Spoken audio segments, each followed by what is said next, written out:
DC's turn to battle. Hello, ladies and gentlemen, and welcome into day number 4 of the Dota 2 Asia Championships 2017 America Qualifier. Today, it's all about the losers of Group A and B, as it's going to be Digital Chaos versus Team Freedom, and then we're going to be hopping into Infamous versus SG Esports. It's an exciting day of exciting Dota, and it's Beyond the Summit bringing you the coverage once again. I'm Coddle Guy, and I'm going to be joined in-house here by good buddy Blaze. Hi, Blaze. Welcome to another day of Dota. Yeah, looking forward to it, man. And this is going to be a pretty intense one, as every match for the next 4 is going to be elimination, essentially. Yes, we're in the group stage, but there are only 2 slots from each group going into a 4-team playoff bracket, which means each match is essential, and each one, their survival is on the line here in DAC 2017. So it's going to be pretty intense. Obviously, Digital Chaos, a lot of people were not expecting to see them here in what we can consider the lower bracket of the GSL Group A. But here they are. They got 2-1'd by Wanted, and now they have to go up against Freedom and later on up against Wanted themselves in a rematch, potentially. Yeah, we saw yesterday Wanted go toe-to-toe against Complexity, and it was Complexity who bested them 2-0, and now they're sitting at the top, and they had that free little pass into the playoffs. MP also joined them with the swift takedown of... Who did they face off against yesterday? MP? It was MP and... Killing me now. I wasn't ready for Group B. Oh, yet, Onyx. Onyx, That's right. MP versus Onyx. We'll be going over to Group B of the lower bracket after this series. But let's get into this one. As you mentioned, Digital Chaos, a team that was slated to probably be a favorite to just win this qualifier straight out, now finds himself at potential elimination here. But most would look at this lineup and still at this matchup rather and say that DC are going to be the heavily favored team. But we know Team Freedom. It's IX Mike. It's Eagle. It's the Banana Slam Jamma, the legend himself. What do you think? Do they have upset potential?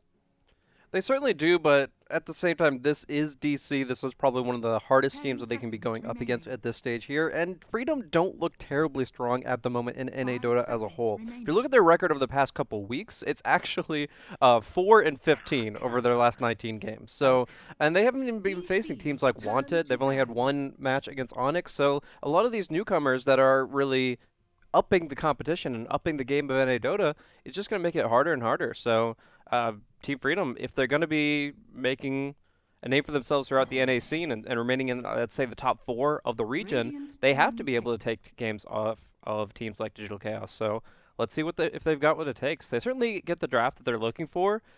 Eagle gets to pick himself up the Leshrac, which he definitely prefers to whenever he gets the opportunity.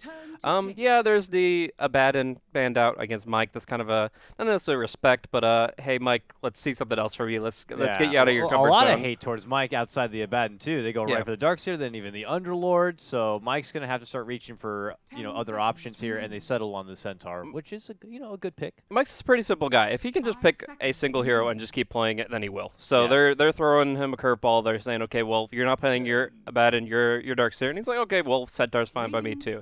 He has a good handful of heroes in his repertoire that he can execute really well with, but this is a bit of a surprise here. Variation into the Chen for Digital Chaos. Now, Shadow Demon Luna, no surprise at all. It was very prevalent in their match versus Wanted, as well as across every single meta in Dota 2 right now. But Chen is pretty unique. It fits very well with the Deathball style of trying to win the game in about 25 minutes. Misery personally has a really good reputation for his Chen and his Enchantress play, but I've also seen Soxa being able to pick it up a couple times in DC as well. You just don't see Chen very often also in American qualifiers. Only a team like DC would roll up and play a Chen in one of these kind of qualifier games. Yeah. But they're going to use it. I mean, call it whatever you want. If you want to call it full nerd sweat tryhard mode, that's what I would call the draft at DC. It's elimination, man. It is elimination. I mean, I'm not faulting them for it, but they know they got to win. It's a got to win situation. After their series against Wanted, people are probably looking at DC like, huh, that's weird. So, yeah, you got that win at ESL Genting. Are you going to get that invite? Do you need to make this land run count? I mean, don't get me wrong, Misery's the kind of guy, he loves to creep under the radar. He would love to sneak into a major as a super underdog, but we'll have to see here. If Freedom get a win in this series, it would definitely hit the stock of DC, I'd feel a little bit. There's a balance, right? Because you don't really want a target on your back. You don't want to be like, oh, that's the team to beat. But at the Yeah. same time, it's nice to get directly invited and not have to show so many cards throughout the qualifiers. Yeah, like definitely. DC expected to be directly invited to this event, or even a little bit flamboyant that they weren't. But they're here. They have to take it down Freedom, and as well as Wanted if they want to be making it even just to the playoffs for this, because America only gets one slot, and there are a lot of teams to beat. But going into this next phase of bans here, we do see that Moon Meander, his Slaughter is going to be taken out. He's looking for a playmaking offlane, and there are a lot that are banned out right now. And then the Weepo as well is going to be taken off the table, and instead we're actually going to be seeing a Puck. Okay, not now that steps away from the nerd sweatiness I was saying before. This is something a little more fresh, and I don't know what this is going to be alluding to, but it's fun. A Weeha Puck was something we don't get to see very often at all here. But what do you think prompted the Puck? Like, why here and now, and how come we haven't seen it with any other Shadow Demon Luna / Chen lineups? Well, I would say it's more about counter synergy. It's more about how he deals with the Freedom lineup, and I would say extremely well. I talked about yesterday about how the Dream Coil can be considered a counter to Stampede. You just wrangle them all in one place. They don't really get to run around where they want to. The Silence is actually really good this game against both the supports, Leshrac and Witch Doctor. And Phase Shift is actually extremely good this game. There are so many spells to dodge with Phase Shift. If you're well-timed on that ability, then you're going to be in position to dodge out like half the stuns. Here would be the ultimate long con from DC, is at the end here they pull out the off-lane Lifestealer. A Mike Pioneer tried and true. Oh my. Just because you have Chen and Puck, it was like, man, this looks like it'd be a fun Lifestealer lineup too. But they're going for an off-laner.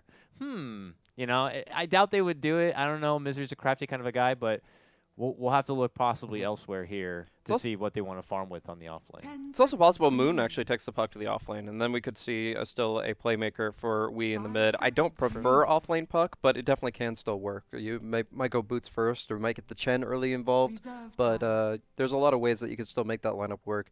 It's hard against Sven, Lesh, and Witch Doctor, though.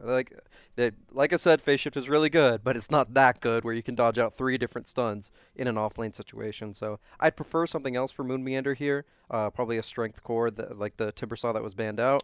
Yeah. But, something that gives him some good early tempo, gets him involved. He had a really good Clockwork game the other day. I forget if it was Starlight or DAC, but he was able to just trounce his opposition. Yeah. Clockwork would be pretty nice. What about Sand? There we go. There it is. Good. All right. Nice. I mean, if you look at it, Leshrac is a hero that has a really hard time against the Clockwork. Centaur Warrunner Stampede is pretty useless against Cogs. And even the Witch Doctor won't be able to really do much in a situation where he's close quarters with a Clockwork.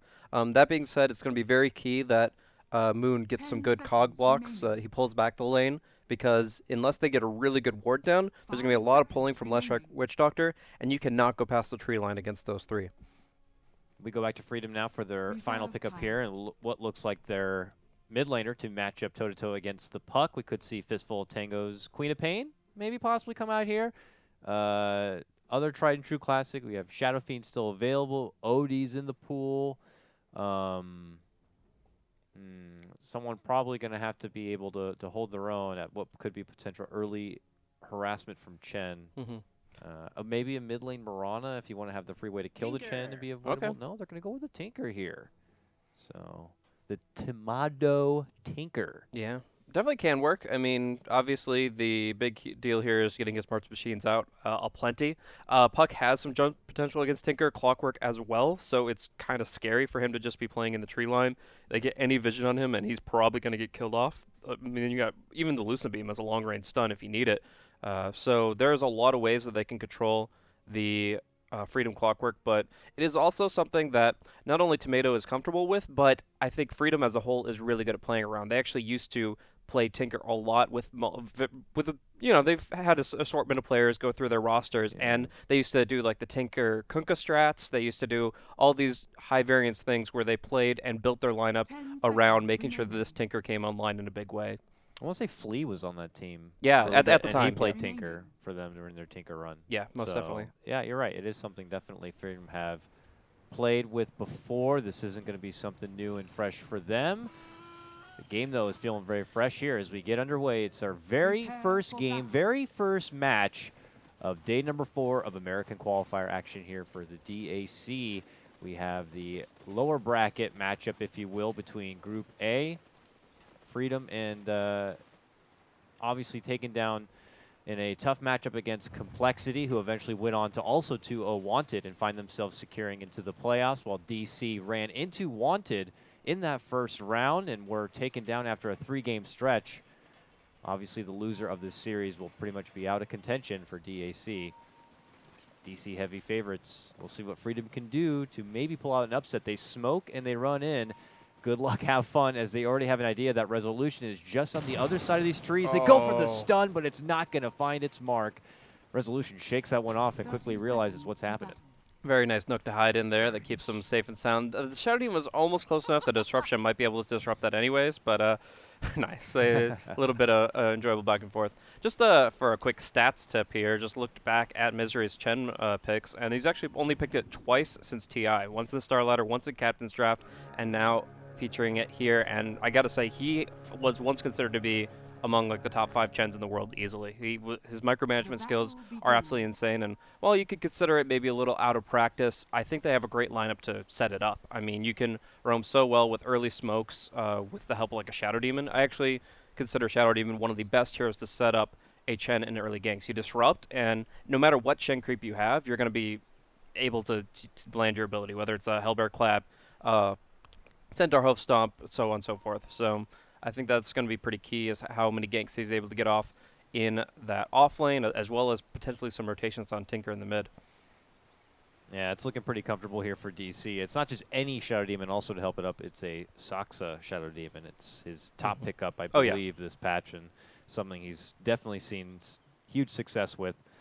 And, you know, Freedom, what looks like it'll be rolling with an aggro setup to go into Resolution's lane here. How do you think this potential try on tri-lane could go? I mean, if you do have Misery kind of floating around that top lane a bit. I don't think that they want to do that, because Moonmeander would just have a field day with a 1v1 versus the Sven. Like, Sven obviously has a lot of base armor, can survive pretty well against Clockwork's physical attacks, but then Clockwork gets that Battery Assault maybe level 2 or level 3, and then the Sven just really can't compete directly with him and has to kind of pull back off the lane. So I feel like they have to either do 2-1-2 or just have the Centaur solo, because otherwise it gets awkward. We're actually going to see Mike right now, starting off bottom against Moomeander, has a lot more HP to work with comparatively, so he should be all right for this stage, especially if he's looking towards Shrinkle Boots. But yeah, that try is going to be pretty interesting. If the Chen gets good creeps, he should be able to get himself involved in the lane pretty well, and it should favor DC, but there's a lot of RNG involved in that. Jubei will be blocking out the pull camp here. Saxa is going to see it's blocked. He will see now that Jubei comes around the corner, so we'll probably get an idea that it's not a ward. It's actually Jubei himself causing the plug up right there, and he'll just do his best to harass him a bit. We'll come back to touch base in the very aggressive lane. Mid lane, Puck versus Tinker. Have not seen this matchup for quite a while. Tomato, and had the luxury of being able to pick his mid lane matchup into the Puck. Top lane, the stun connection on for Resolution, and success so far for Freedom's tri-lane as they get a big pickup there, taking down Luna. I gotta say, that's entirely on Saxa. He randomly disrupts the Witch Doctor there. I think he was going for a tri-block on the trees, where you get like the 2 illusions of the tree pinning a hero in. But because that's such a long cooldown at level 1, 27 seconds, he doesn't have it available for Rezo, and so Rezo, his only option would be to farm under the tower. Well, they're going for that setup you were mentioning before to help out with Misery. Jubei trying to walk away. The tornadoes are coming, and it's going to be doing enough damage. Misery will be able to fire back. Bit of redemption there in the top lane. Yeah, and they need those kills back the other way, because Team Freedom do run aggro triads pretty frequently. They are very often get involved in the offlane and try to suppress the enemy cores. So in this position, you kind of have to find tit for tat, and you have to find your kills back the other way. While they separate that bit of aggression here, we try to touch base on what's happening across the map here. Mike inching ahead, thanks to those cogs a bit in the CS game 8-0 to Moon's 4 and 5, who's favoring more in the denies. Weehaw also matched up on top here, 8 and 4 to Tinker's 6 and 3. But as the levels come online, who do you begin to favor between the Tinker and Puck? That's a tough call. I mean, I think Puck has more rotation potential. Tinker will mostly be static on the lane, but I mean, they are just going to be going back at it. The Tinker's going to be able to do a little bit more direct damage. The Puck will probably get more runes, and it'll even itself out pretty well. The big deal is, in my mind, the first TP. When the Puck makes his rotation with Dream Coil, he can set up a couple of kills, and that can give him so much more net worth than Tomato. curious to see what lane they'll look to emphasize here. I'd imagine it could be towards Mr. Banana Slam Jamma, who's still hanging side by side with Eagle. Jubei's been kind of keeping himself on the map. We saw earlier him infiltrate and steal DC's bounty rune there, and now takes his business to the bottom lane to help out Mike in pulling the creep wave. DC might get the gist that this has turned into a duo on duo kind of a lane. And we'll see if they look for any future setups with assistance from Misery, who's nearby. Yeah, he's probably going to just drop the Wild Wing now that he's got some good tornado damage out. He stacks up a camp. He's going to grab up another creep. And he needs to get jungling himself a little bit because he is going to be sitting at level 2 for a very long time if his only resource for farming is sitting up top. Yeah, so should be able to find his way after taking this and mowing down the camp with the tornado. And Jubei's nowhere around to kind of bug him a bit, so things will be pretty straightforward as far as this lane CS game continues here. With Mike still at the top, Banana's now kind of taking over a bit, still finding himself neck and neck with Resolution. So now that they've separated from being a try-on-try, Jubei's got his impression in the lane, and now they left it on this 2 versus 3, where BSJ is matching up evenly. Is this still good for Freedom? I would not say so. I mean, we'll see if they can get this kill. They're going to be able to follow it up with the Split Earth nicely. Disruption is not there yet, and it's only going to delay the inevitable as the Edict is already in play. Yep. He does try to pop the wand, and it might be just enough. Oh, misses. Good cancel with the Lucent Beam. Eagle's not going to be able to get the finish in BSJ. He tried to get close enough to maybe help out, but look who showed up to play. It's Misery. BSJ is going to be punished for it. And that may have answered our question, Blaze, as far as how the top lane's going for Freedom. It wasn't as clear-cut before, but that will certainly make it much nicer for DC. That should not have happened that way. There was one auto attack from the kill on Shadow Demon, then no need to dive at all, and it straight up was coming down to the way they managed their auto attacks versus their cast animations. They definitely could have gotten one auto in there. Instead, the last one is canceled out by the Lucent Beam, and that's a wrap for this top lane, man. It's just one of those situations where you make 1 or 2 mistakes and suddenly all odds are against you. What is BSJ going to get out of this lane? I mean, he's done okay in CS up to this point, but you're going to see it drastically tilting the other way, especially with Misery getting more and more involved with a purge creep. They tried to bring in Jubei to help out and maintain order in this top lane, but they could find themselves in another gank situation. Jubei going to get hit up with a disruption, tries to find his way out. They're going to stun and turn it onto Resolution now, eating a lot of damage. He'll have to back up and out. He does not have a whole lot of mana. He'll pop the salve and turn the corner. Meanwhile, whoa, they put their focus back onto Misery. Again, Deja Vu, are they going to be able to make it away with barely any life? Oh, this time they get the low ground hit. Misery will go down. Freedom will be able to fend off the gank. Probably because they had the luxury of Jubei being at attendance. That cask did absolute work. Paralyzing Cask is extremely strong against Chen, as it does have that increased duration against neutrals. A 5-second stun duration made both of Chen's neutral creeps completely useless, and then they weren't just able to do anything in that fight. They took a very aggressive approach, but one cask shuts it all down. Along with that, Rezo had no mana to work with, so it really just was very limiting in terms of how they were able to approach that engagement. Let's quickly reestablish what's been happening on the other side of the donut map while so much is going down at the top. It's Mike, still the big breadwinner of CS, 33-2, but it is kind of a win-win because Moon Meander, who's now level 6 and kind of walking away from the lane here, also shares a lot of farm himself, and they may be looking for a setup now with this hook shot. Hopefully trying to get the target onto Tomato. I'm sure Mike is going to be continuing to relay the information that Moon is missing. And we'll see if they'll get the catch on the Tinker or not. Well, looks Rocket. like it should be an easy He's gonna hook. go for it. He's got it. Good connection from Moon. Can they get the follow-up finish? A deep dive is coming in from Wee. They're going for the burst. There's Mike's ulti. Tomato's not going to be able to make it away. Can they get response kills? Yes, they can. Jubei, beautiful setup with a coconut. The double stun is there, but do they have enough firepower?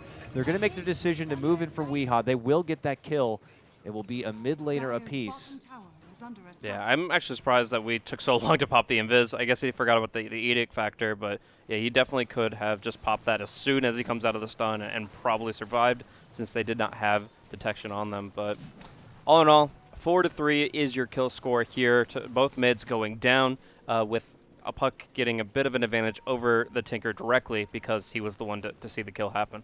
Mike went straight hood this game with all that farm. He just wanted to, you know, he's a tonk now. I can't wait to see how durable he's going to be as they try to make an approach to the top lane now. They blast apart PSJ. Now trying to feel confident here. Resolution looks to backpedal, but now they run into the rest of Freedom here. And they can't seem to get a hold of Saksa, who's just juking in between the trees. Eventually they'll get a hold of him. stun him down, slash him apart. With a few right clicks, he'll eventually get dropped. Resolution now just around the corner. Looks to flee. Oh, gets him! Gets a good connection with the split earth. As long as the cast is, he's able to make it connect, but it doesn't seem needs like another they're gonna one. have anything else. Can he shoot for another one? Oh. Oh no, it's going to get a bit awkward. TPs are coming. It's going to be Saksa back from the dead. Dishes out the disruption. Tomato shows up to play, however, and gets off the rocket, the laser, the stun. He'll be put back 6 feet under once again. Eagle may lose his life, though. Woo! Rounding the corner, looking to avoid these illusions. Can he make it away? He's fine. Oh, very close call. Yeah, bottle sip actually saves him in that situation, and it's just one of those spots where you're diving under a tower. You have to kind of just make a key decision here. Saksa TP's in, and they end up picking him up without losing an additional hero. Drops the coil, doesn't get it. Eagle is still dancing around. Eventually we'll get caught from Moon Meander on that one, but we will lose his own life trying to punish the support, and now BSJ and Mike just go into Moon Meander, who locked himself in a bit of a battle trap here. He's trying to walk up and weasel his way out. BSJ's waiting for him with a Storm Hammer. And bumps him back with the coil. Bumps both of them back with the coil. Hits him with a rocket. This man does not have a TP. But he can keep him here for a long I time. know. If they can just get another TP up here to help him out. Eventually, they'll stun him. Come on, BSJ, hit him. There we go. Oh, Mike in the Finally tower. bring him down. Oh. Mike, luckily not hit with the aggro. He actually pops the pipe. Will avoid the damage. He's running. Oh, they'll finally get him. Weehaw will be able to get the snipe on that one. And a double kill takedown of Eagle. Does it make it really worth it at the end of the day? It's just all of a hot mess. It's such Jump a clown down the fest. top lane. They get a disruption down bottom. They're going to be able to follow that up. Not with the Hellbear Clap just yet, though. And Jubei's just pinned in. They're just going to be able to right-click him down. But in the meantime, Misery's taking a lot of damage, and Jubei just heals through it all. Oh, the death ward actually goes for the illusion. I don't know if he could have quickly clicked it and tried to snipe it onto Misery. I don't think so. It was too far off, but he was just kind of in panic mode at that point. Like, there's so much on top of him. But they could have just, gone for the Hellbear Clap and finished him off that way. They thought they had the easy pincer kill, essentially, with the illusions pinning him to the tree line. But just do the damage, get the kill, and get out, because there's always going to be TPs to that tier 2. What a ridiculous game already. It's really insane. It's 8-8. Not that far off. Here they go. Smoked, stampeded, running right on through Resolution. They're going to bring him down.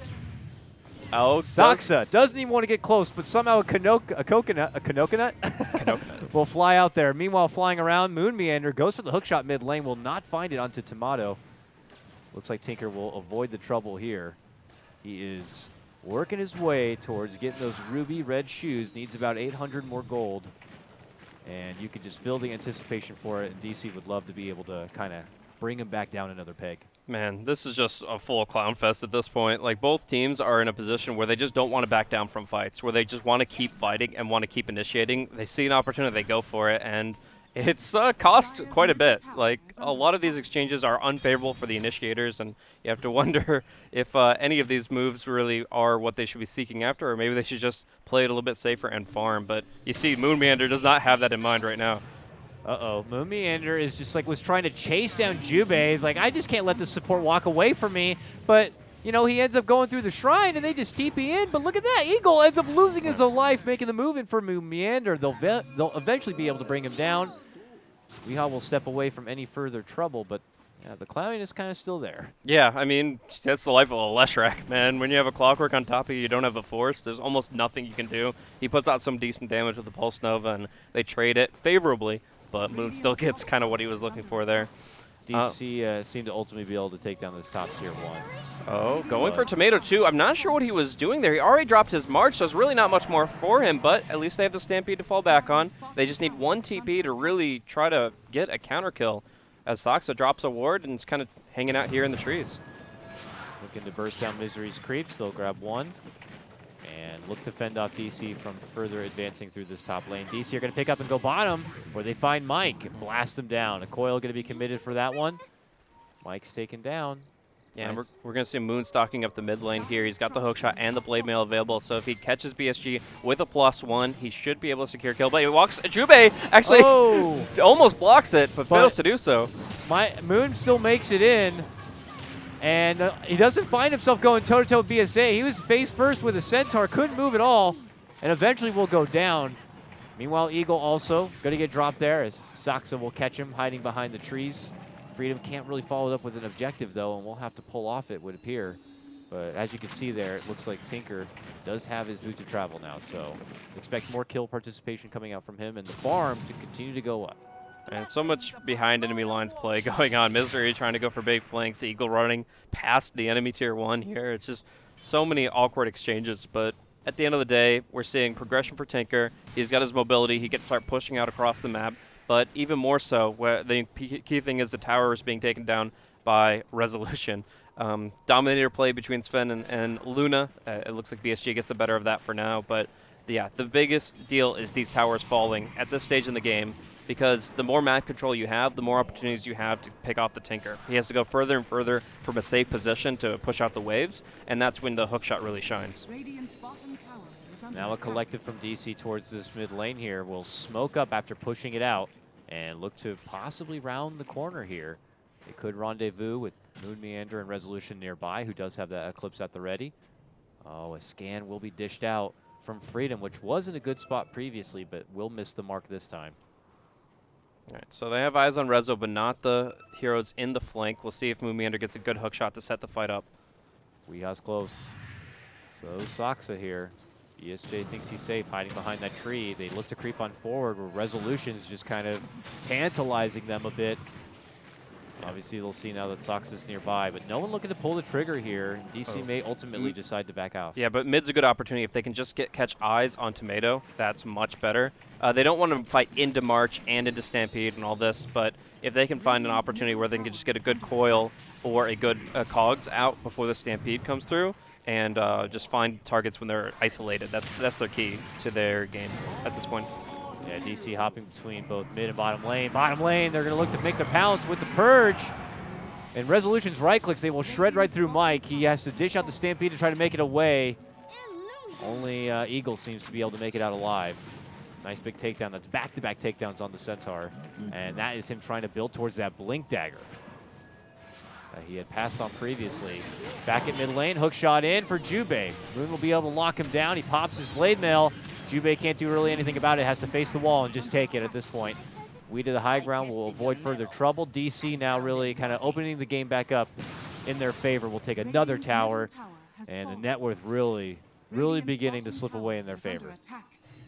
Yeah, and the nice thing about both lineups is that there is potential for mid and late game from both sides, but more so I find it from Digital Chaos. Like, the Puck is actually going to go for a hand of Midas here and make sure that he has all the experience he needs to get towards those later levels. Either the 300 GPM is great for the Puck at level 25, or the illusory orb speed and range, that's insane. So Puck actually scales really well into the late game now. And as well, like the Clockwork, the Luna, they can play this game as long as they want to. Luna will take her own business up here to the top lane. She's had Mr. Kobold Foreman here for quite a while, enjoying that luxurious move speed as she builds her way towards the Manta style. Here is a move from Freedom. They will need this to count, certainly if they want to stay afloat in this game number 1.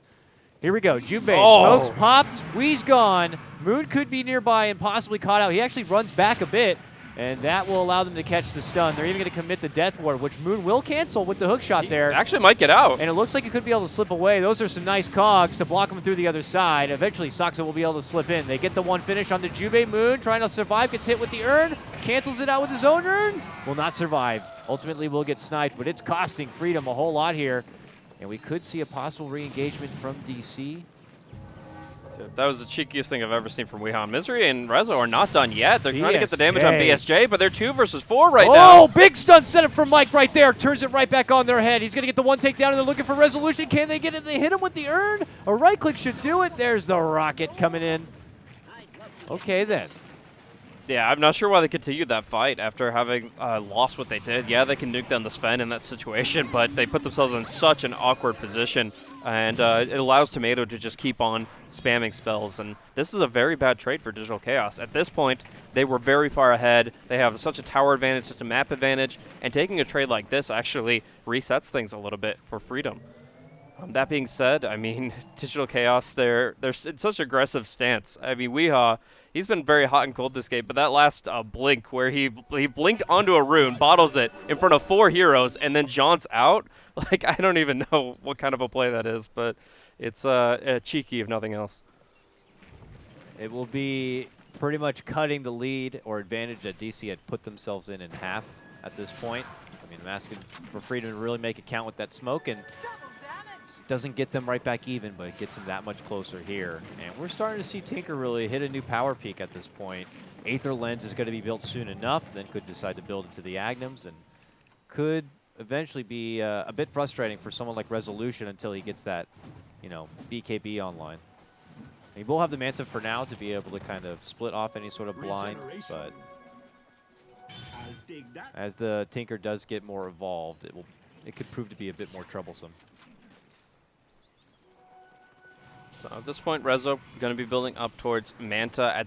Once he has that, you've got 4 illusions to work with that dish out a ton of damage, and no matter how many marches are breaking down the creep wave, you're always going to get some chip damage onto the tier 3s and the racks. And on top of that, just the fact that they only have 1 tier 2 left to break before they can take down the shrines, Team Freedom have to keep making smoke movements, and they have to keep staying on the map, because otherwise they're just going to get compressed, they're going to have limited resources to work with, and it's just going to get ugly from there.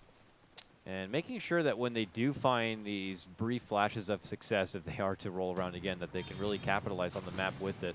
This is going to be maybe their first tier 1 to go down at, you know, getting closer to 20 minutes into the game to see really how the progress has been going. Now, obviously, DC have had the benefit. They have a great pushing lineup. You have the connection coming out. Moon gets a great jump on the BSJ, pops his blade mail. BSJ won't be able to break the cog, and then the Stampede will allow them to make a run. Jubei is going to go for the TP. Oh, he popped the coil for it. I thought he would have just let it go, but he just dishes it out a bit too late. Yeah, it doesn't see him in the fog until it is just too late. His reaction time a little off the marker, or maybe just some lag. Weehaw has missed 2 phase shifts, and that coil coming into play makes me think that maybe his ping is just a little bit too high. A lot of people can call Puck a LAN hero because the lower the ping, the better by far for a hero with such key reaction times. But all in all, it's still a significant lead for DC. And Freedom, they weren't able to really counteract what DC are bringing. Like, normally you'd want to be able to get a really good Death Ward out when Moon Meander initiates with that, because Death Ward does not reflect blade mail damage, essentially, back to the Witch Doctor. So with that in mind, like, they actually had a key opportunity, but Weehaw on the hunt to make sure that that's not possible. And it seems like Team Freedom, in 90% of these fights, their only option is to retreat. Here they try to build themselves up back together without Mike, and could try to make another run towards the top lane. Preemptively, DC, I mean, they already have a ward down in the lane, anticipating that Freedom could continue to, like, throw their bodies into the top tier 1 trying to get it down, but it looks like they have some other ideas or some other things they'd like to achieve, as Freedom will take their business elsewhere. So with the Dominator now, Misery has quite the army. I always found going from 3 creeps to 4 to be pretty difficult to micro. He's got 5 with the Dominator. He's got a Hellbear, he's got a Satyr, he's got the Ogre Frostmage, which you don't really have to micro too heavily in the fight itself, but then you also have that Dark Troll Summoner, and he had a Satyr creep a moment before. So all in all, a lot of creeps to work with, each with unique abilities. I'd love to see how fast his fingers are flying on the keyboard in these fights. Yeah, it's like, I can have 4 on hand, and then 1 just always in the roast pit. Yeah. Roast pit guy. Unfortunately, it's going to be the Satyr on this shift. And yeah, Misery can put his hands to work on all the other creeps he'll have access to, each featuring its own little individuality and fun little skill. So as they take their business down mid lane, top lane here, Saksa able to blink away from what could have been a potential catch-off. Mike, though, gets the follow-up with the stun. That allows for Eagle to get in close, and they'll take the casual pick-off there of your little Shadow Demon. Yeah, that was essentially blind, so really well done by Mike there. Just finds exactly what he's looking for, but Stampede's popped, and they're like, oh, let's go check out the Roche Pit. And right now there's absolutely no vision, so there's a chance that right now Team Freedom don't even know this is going on, let alone have the wherewithal to stop it. They're going to get it down fast before Freedom can even make it to the tier 2. So DC could opt to rotate up there and try to take a fight to Freedom now that they have this Aegis. There goes the rocket to scout. Resolution is already en route, but it looks like as the Roche was taken down, Freedom already made the call to kind of step out from this one. Could see a lot of that now. A lot of Freedom avoiding fights for at least the next 5 minutes or so. I doubt they're going to feel comfortable taking one, especially that now DC have picked up that Aegis. Aegis on Luna and the Scotty to come soon. This is going to be harder and harder to bring her down. And you're going to see things like the Ether Blink Aghanims up on the Tinker in about that time span as well. So he's going to have that blind to work with. But as a whole, that just comes down to essentially a Hunter-Seeker mission to kill Tomato. If they ever find the Tinker outside the base with the Clockwork or with the Puck, then they can actually just kill him and take an entire lane of Brax off of that. Yeah, Wee is kind of hanging around that bottom lane for just the situation. It does not look like the Tinker's going to get caught. Mid lane, Moon looks at an opening to go for Mike here, who has recently picked up that Force Staff, puts it to work, getting away and out from trouble.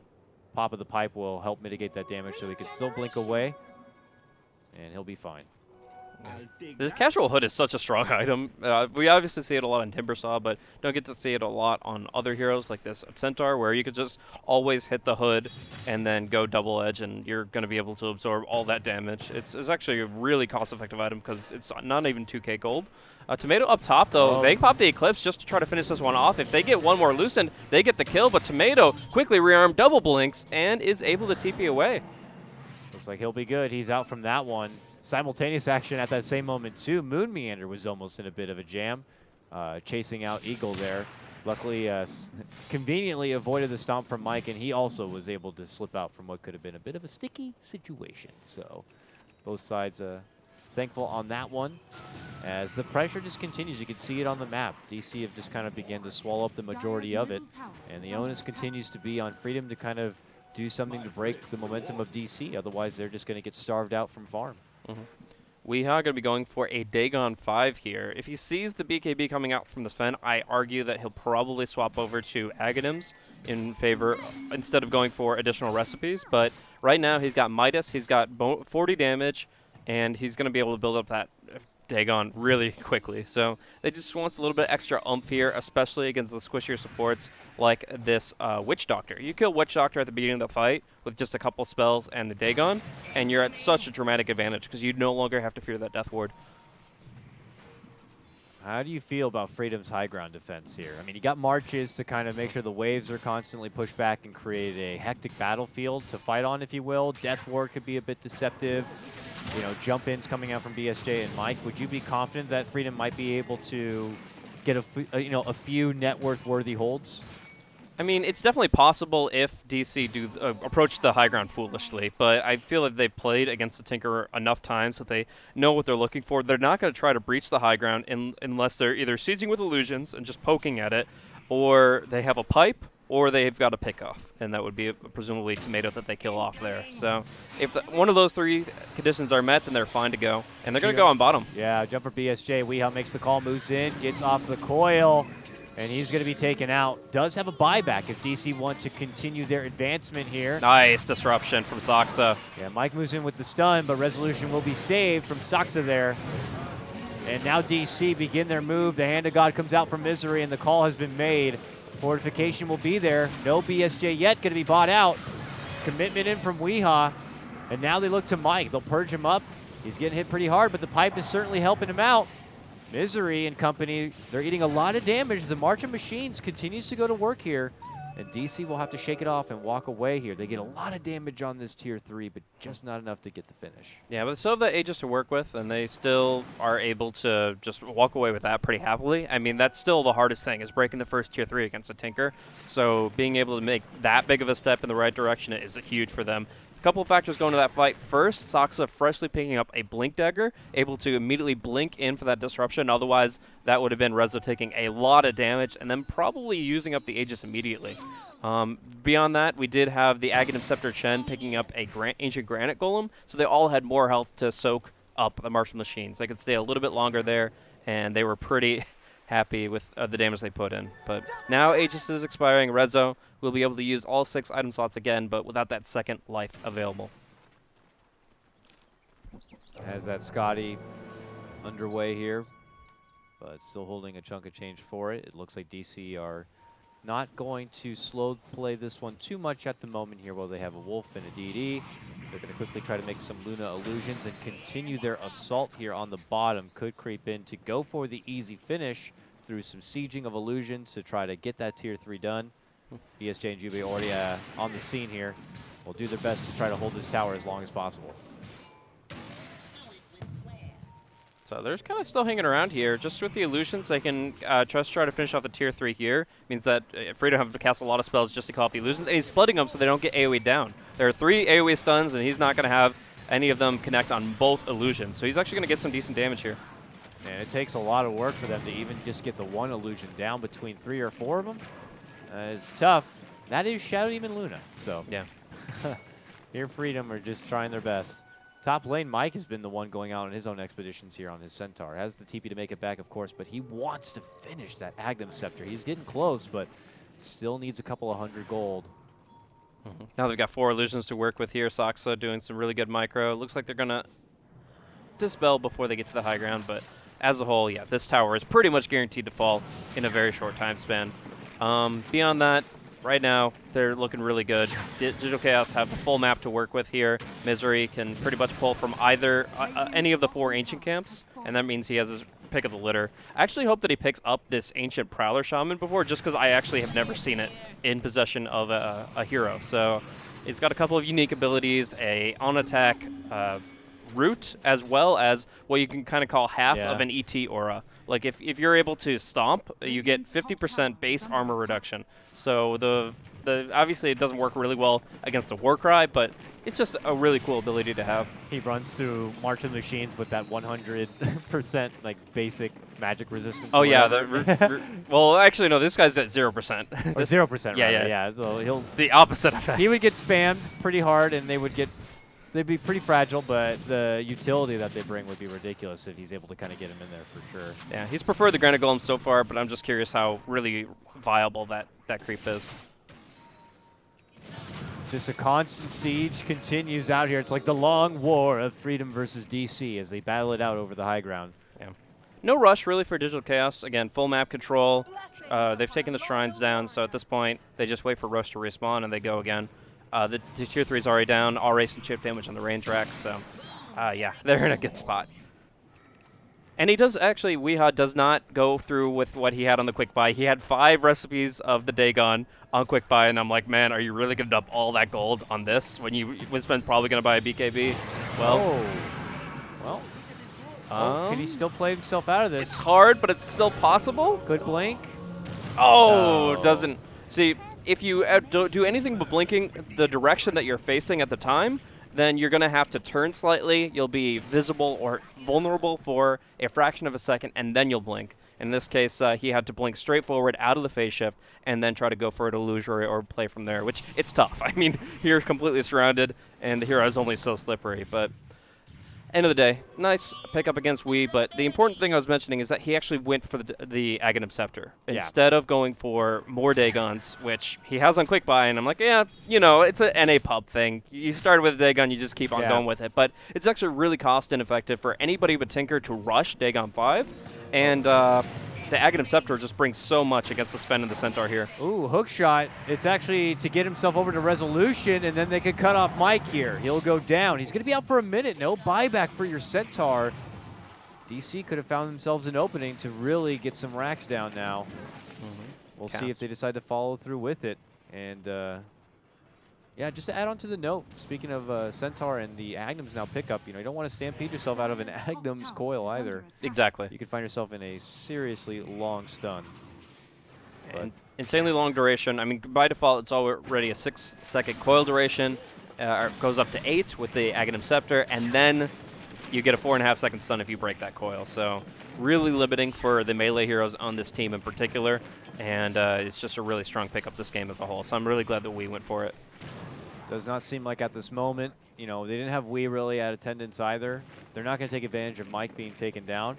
DC will just keep the lanes pressed forward, and then I would imagine pull back and go for that Aegis. Eagle going for the same build we saw from Swindles the other day. Does get a little bit of mobility and mana from the Force Staff, but the Pipe of Insight is going to be the key here, where he can keep his team up against all this damage coming out from the Luna through Eclipse, and of course from the Puck spell set. I actually went for a magic resistance. With the Dagon, I was thinking he might just go for the 8% spell lamp damage on the Puck, but went for a magic resistance and is going to be able to tank through a little bit more of the barrage coming in from the Tinker. 20% is pretty nice. Yeah, it's definitely substantial. So more of a durable Puck on this one. Yeah, up to 40% total magic resistance. He's almost an anti-mage. You know, he's got a lot going for him. He's above Meepo tier in terms of being able to soak up the spells. And All right. yeah, he's in a pretty good spot. DC make the call. They move in for the Roche. Freedom are actually not far away, smoked up, and could be running in. Mike makes the first jump. It's going to be for Saxa here, just a stun onto him. Weehaw responds with a coil. And the Hand of God already going to be committed out. Resolution charges in, looking to go for Jubei, but look at the backliners. Hit with a big stun from Eagle, but they'll have to pop the pipe and then pop the Stampede to get out. Oh, Eagle runs right through Resolution and will finish him off. And it is Freedom on the run as they try to make it back and out. Tomato will begin to drop out the March of Machines, but they lose Mike too. DC know that Team Freedom are bleeding out at this point and trying to just get the jump on him. The Tinker didn't feel like he was there, like at the go-ahead. And it was a bit awkward. Yeah, I mean, there's so much to worry about here. You got the hook shot that's now on a 12-second cooldown. That Dream Coil is just devastating for locking people down, like the Lesh and the Centaur. It's a tough spot to fight into. Oh, going into the base, Moon Meander diving deep. The Shrine has been popped though, and Jubei with his heal is going to be able to shrug off all the trouble, and Moon's going to have to walk himself out. DC just rampant to move in and try to get closure in game number 1. Creeps beginning to go to work on the racks. There goes the Eclipse though. Not getting any finish. BSJ's trying to shrug off the damage, but he's getting hit pretty hard here. Weehaw goes in for the finish and will get it. BSJ's going to be taken out. Does have to buy back and uses it right away. Eagle forcing back the rest of DC. Weehaw possibly stranded inside. Looks to orb away. Gets zapped down. So they don't end up taking racks off of that, which is actually quite surprising. There was a glyph popped in the middle of it. The Luna tried to put a little bit more damage on heroes than anything, and of course Weehaw full of shenanigans there. So a lot of deep diving ends up not breaking the racks, which was my expectation after that team fight in the pit. A lot of people wonder why Freedom even went for that, because of how disadvantaged they are in these 5-mans, the Puck being so much stronger in these kind of close quarters engagements. But it's kind of a do-or-die situation where if you just hand over the Aegis to Luna again, you know the foregone conclusion. You know they're just going to break the racks. So the Roche pit becomes very important, and we see their fight surrounded again. Freedom see an opening to move in and try to get the Roche and take it for themselves so they can stay alive in this game. Digital Chaos are looking to contest, even though they do not have their full force ready to go. Here comes Resolution. Oh, nice right hook. through the machines. He pops his BKB and begins to go to work, focusing down Mr. Banana, and he gets him. On the other side, Freedom will have to retreat, it looks like, the 3-man group out the back door, and DC will rightfully claim the Roche that was theirs. Mike, so, walks back in. Misery's creeping forward a bit. Weehaw should be back in about 5 seconds and could TP into that Shrine and be here. This Roche is so low, and it'll eventually get dropped. There's the jump in from Moon, but it is going to get picked up from Tinker. He's inside the pit and will lose the Aegis right away. Eagle's going to also be going down. It looks like they may be able to surround him and quickly finish off the Aegis here. You know, applause to Freedom for putting up a fight and end up getting the Aegis themselves, but now it only prompts DC to kind of move down this mid lane and finish. At what cost, though? I mean, they've got all 5 up ready and available here. They're moving in, a couple Ancient Black Dragons at their side. The Centaur down for 50 more seconds, and they just jump right in. Oh, an offensive 4-step against him. Oh, Eagle caught out by Moon Meander. Very nice. They shove the Goatman forward, but Eagle might be able to get the finish on Moon. No, but the Rocket will do it. Wow. Nice little snipe there, but it is DC claiming that first set of racks. A big hit for them.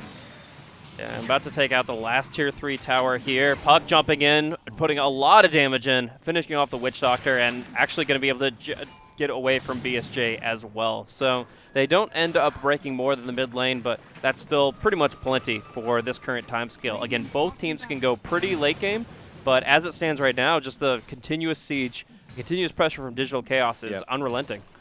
It is, and it's suffering for Freedom now. They don't have anything else to fall back on. Oh, he's BKBing. He's committing for these barracks hardcore. He really wants them here. Freedom don't have much else as far as supplies go. They've already used all their buybacks. They don't have any more money for new items here. BSG going to get shredded apart, goes out. He's out, no buyback. And Mike could be next, and that might be the game.